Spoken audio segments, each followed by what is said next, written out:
If you guys have a Ford Bronco but you didn't get the OEM LED taillights, this video is for you. We're gonna go ahead and upgrade the turn signals, which is also the brake lights. We're also gonna put in the world's brightest LED bulb in the reverse lights. This is what it looks like right now. Obviously, this is the last thing you want. And upgrading this is actually more difficult than you might think. So follow us, let's show you how to do it.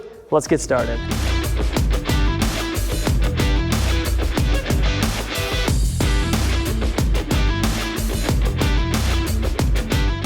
Now, you probably heard this 100 times, but at Headlight Revolution, we do lighting better because we test. Now, honestly, these taillights took a lot of testing. It was a lot of work because we wanted to find the best bulbs. You can't just go off Amazon or eBay now, buy a bulb and expect it to work into these taillights. There's gonna have hyper flashing issues. Hyper flashing where you hit the turn signal and then it blinks really, really fast. Last thing you want. You're gonna need some resistors for that. Also, there's not a lot of room between this housing and the body of the vehicle. So that's something to keep in mind. When you're buying bulbs, make sure they've been tested, make sure they work. Here's the bulbs that do work. I've got the GTR Lighting Ultra Series reverse light bulb. This bulb right here is the brightest LED bulb on the market, and if you take a couple screws out of the housing, pull it apart, you do have enough room for this connector to work in these taillights. Thankfully, because they are my favorite bulb, they're extremely bright and you will not be disappointed. You can't just slap any other reverse light bulb in there. It's not even gonna be an upgrade over your incandescent reverse lights. That is very important. If you're gonna go through all this trouble, you might as well upgrade to a bulb that actually works. Now, what about the brake lights or the turn signals? It's all the same bulb. That is a 4257 bulb, and that is actually a connector that's not too common. So like the Carbide 2, a bulb I would definitely recommend as a turn signal, just simply won't work in these taillights. This right here is the GTR Lighting bulb. It's an Armor Series bulb. This one did work, but I did need a resistor. Now, there's even a specific resistor you need to get these to work, so these ones don't hyper flash, which is crazy. This one I used was a Xenon depot resistor. The Xenon depot resistor with the 7.5 ohms, not the 6. The 6 ohms did not work. I also have a variety of different connectors to make these bulbs work. The best part about all of this is that this is done with basic hand tools. I'm gonna go ahead and do the driver's side first, but the passenger side is the exact same. Go ahead and open that tailgate. So go ahead and grab your Phillips screwdriver. We're gonna go ahead and remove these 3 pieces right here. Starting with the top, turn it counterclockwise. If you need to use a pry tool, you can. They are pretty easy to just pull out. Now, weirdly enough, we have to pull the fender flare out just a little bit. It's really easy. Now, you don't need to remove this all the way. All you gotta do is pull this little lever down right here. It's not that difficult. Pull it down, just like that, and pull it away. 2 clicks is all you need. With that fender flare pop, now we can go ahead and remove this entire plastic piece. Using a plastic pry tool or your hands, go ahead and work on one side and pop it out. And like I said, the plastic pry tool definitely helps. You can do it without it. Stick it in there, give it a twist, just like there. Pop this out and pull this away. Set it somewhere safe. Now go ahead and grab your 10mm socket. We're gonna go ahead and remove 1 bolt right down here. It's super easy and it's not in there very tight. Reach up and loosen it up. Looks like this. If you guys don't have a plastic pry tool like this, you can get them at headlightrevolution.com. It's very helpful and it's just a little piece that really makes this process a breeze. So go ahead, reach into it from the side and twist it sideways. Carefully working our way down. All right, with it loosened up, go ahead and pry it free, just like that, and set it aside. Now go ahead and grab an extension and an 8mm socket. We got 2 bolts we're gonna go ahead and remove. They're right down here. Just one up top and one down below. Loosen them up. Do the same thing for the bottom one. Now go ahead, switch back to that 10mm socket and remove this bolt right here. All you gotta do is just this one and you're good to go.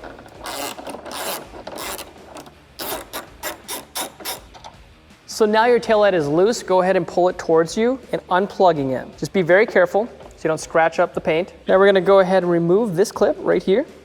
All you gotta do is push right here and pull it forward. Now go ahead and set this taillight down on something soft. We're gonna remove this plastic trim piece and then put all of our connectors in, our bulbs in, and then put it back in the vehicle.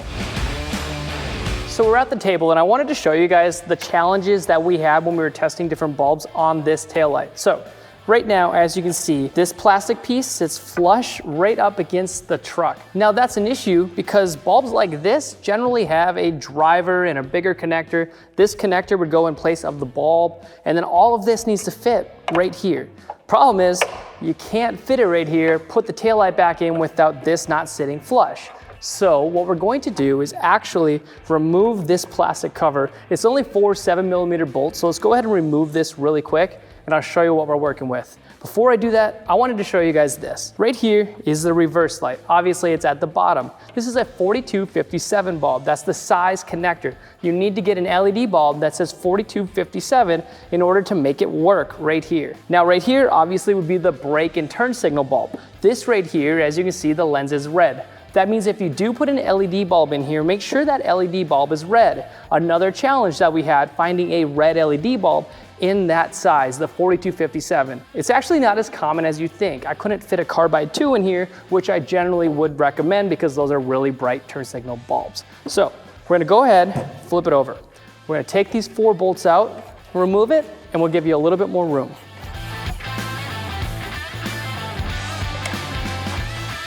Now all 4 bolts are removed. Now what I'm gonna go ahead and do is actually unplug these bulbs before removing the entire plastic piece. Unplug that, unplug this. Now this is free, as you can see here. Now that you got it free, what we're gonna do is actually reroute this wiring that's connected here. We're gonna undo it from there and undo it from here, and we're gonna route it underneath. That way we can put all of the extra stuff right here. It's all gonna sit down in this housing, and it's actually a really good space for it. Now the hard part, finding a bulb that actually fits in here.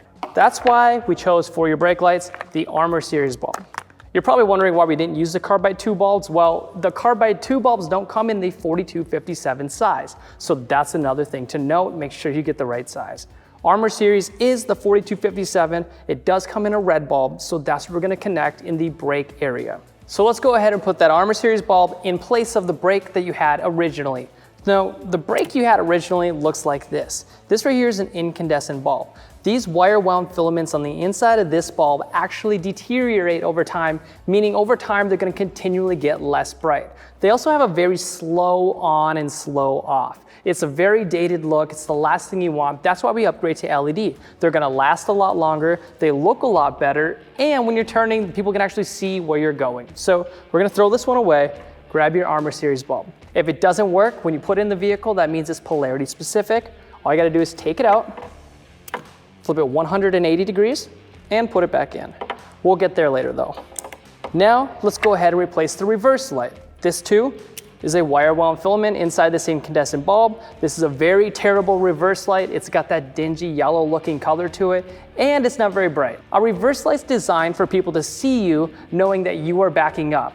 It doesn't really help you backing up. It doesn't give you more light so that you can back up safely. That's why we upgrade to LED reverse lights, because we want to actually see where we're going to when we're backing up. So that's why I'm going to recommend the GTR Lighting Ultra Series reverse light.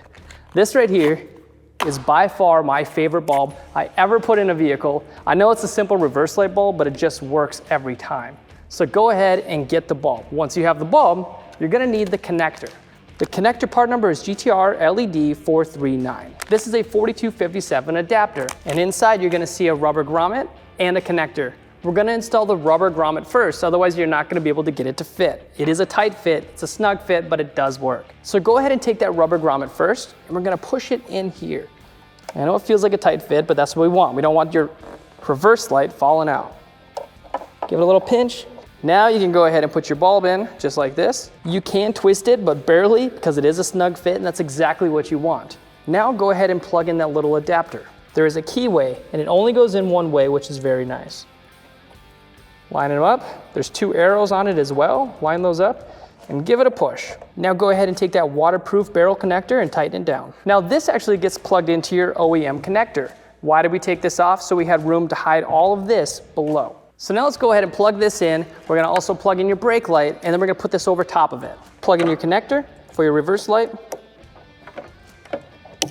Make sure it's seated nicely. Take your brake light, give it a push it in, and lock it in place. Now as you can see where this is going, both of these are plugged in. Go ahead and put this plastic piece back on top.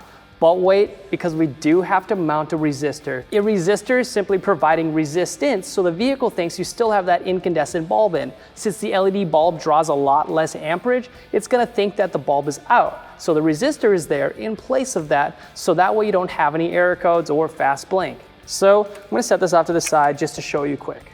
This resistor right here is the 4th resistor that I had tried, which means that if you guys at home were to just have bought something, it most likely wouldn't have worked. That's why I'm making this video for you guys. I want the best. I don't want hyper flash. I don't want anything not to work. That's why I found this one right here. This is the Xenon depot resistor, and it's a 7.5 ohm resistor. There's also a 6 ohm resistor. You can tell the difference because on the side of it, there's a little M. This does have to get mounted to your turn signal wiring. Now you very well could just cut the ends off of here and then put this to your brake and turn signal wiring and then to the ground, or you can go ahead and get a 9006 adapter like this one with 2 waterproof T-taps on each end. That way you don't have to solder any wiring. It's actually a lot easier. This right here is available at headlightrevolution.com, and you can go ahead and plug this in to the resistor. And look how much extra length you got here. This is actually gonna be very useful, so you don't have to extend any wiring because like I said, there's not a lot of room back there. You have to mount the resistor a little bit ways away. We're gonna show you that in just a second. Now these 2 wires right here, this right here, the black one, needs to be connected to a ground of some sort, and this right here needs to be connected to your turn signal wiring. So let's go ahead and connect this 9006 pigtail to the wiring right here. If you use a multimeter, you can find out which one is your turn signal bulb. To do that, you may have to strip back all of these wires and then plug it back in, test it with your multimeter. That's gonna give you a 12 volt on, 12 volt off, 12 volt on. That'll be the one that you need to connect this white connector to. Now, I've already done this off camera on the passenger side, so I don't have to. However, I did find that the white does get connected to the red wire. So I'm gonna go ahead and use a needle nose pliers and push this in just like this. I'm gonna lock it in place. This is a wire tap, so you don't have to solder. It's so much easier, so much nicer. Close the cover. And then squeeze it down with your needle nose pliers. So the white wire is now connected to the red wire. The black wire is now gonna be connected to the ground. Go ahead and place that ground through here, just like that, and then we're gonna close this cover on top of it. Locking it down with the pliers. Now your resistor is connected. Grab your resistor and feed it up through here. We're just gonna let this sit right here. Now what we're gonna do is put this plastic cover back on, put those 4 7mm bolts back in, and meet me over there by the truck. Also, keep in mind that this connector right here is kind of big and bulky, so you are gonna have to push it down out of your way when you push this plastic piece back on. Now you can see why I took that plastic piece off in the first place. As you can see, it closes down over top of all those connectors. If I hadn't done that, that connector is gonna be dangling right here, not allowing you to put this tail light up to the vehicle. It's not gonna sit flush. So push this down, put your 4 screws back in, and you're good to go. Pro tip, do not over tighten it. This is just plastic. You don't wanna crack it on your brand new Bronco. So go ahead and bring the taillight back to the vehicle and plug it in and test it, but we're not going to put this into the vehicle yet because we are going to mount the resistor quick. So go ahead, plug it back in. Now grab a buddy, have them hit the brakes and hit the reverse lights. All right, turn reverse lights off and now hit the turn signal. And make sure they don't hyper flash. If they're hyper flashing, you did something wrong with the resistor. If they aren't working, take out the bulb, flip it 180 degrees and put it back in. That's polarity specific, which means that it only goes in one way. Now, we're gonna go ahead and unplug this really quick and set it to the side. We're gonna mount the resistor. Now with any resistor, they do get very hot. So you do wanna mount this somewhere with metal. You don't wanna put on something plastic and then you're on the side of the road, you got your hazards on and then everything melts. Last thing you want. So go ahead and find some good place to put this and mount it to some metal. I like to put it right here. So if I remove this bolt just a little bit, just pull it out a little, you don't have to actually remove it. It's a 10mm bolt. Go ahead and loosen this up. Again, don't take it out all the way. I'm gonna put this groove right here and just slide it up. Once I slide the resistor up underneath the washer and the bolt, I'm gonna tighten that bolt back down. And yes, I'm going to tighten this down hard so we definitely do not lose the resistor when we're going off-road. Now we can tidy up this wiring by zip tying it right here or unplugging it and just routing it up. That's what I think I'm gonna do. I'm gonna unplug this, I'm gonna route it up behind here so it sits up. So I'm gonna go ahead and plug the taillight back in and then carefully push it back into the vehicle. And go ahead now and retrace your steps. Put all of those bolts back in, all the body panels back on, and you've now fully upgraded your rear taillights to LED. And they're much brighter than the OEM LEDs on the other Broncos. We've had a lot of other Broncos in here. This is my Bronco, which means that we're gonna have it in here all the time. Be sure to look at the playlist on YouTube for all the other Bronco videos and the lighting upgrades. Go to headlightrevolution.com, type in your year, make, and model, and see everything else that we have for your Bronco.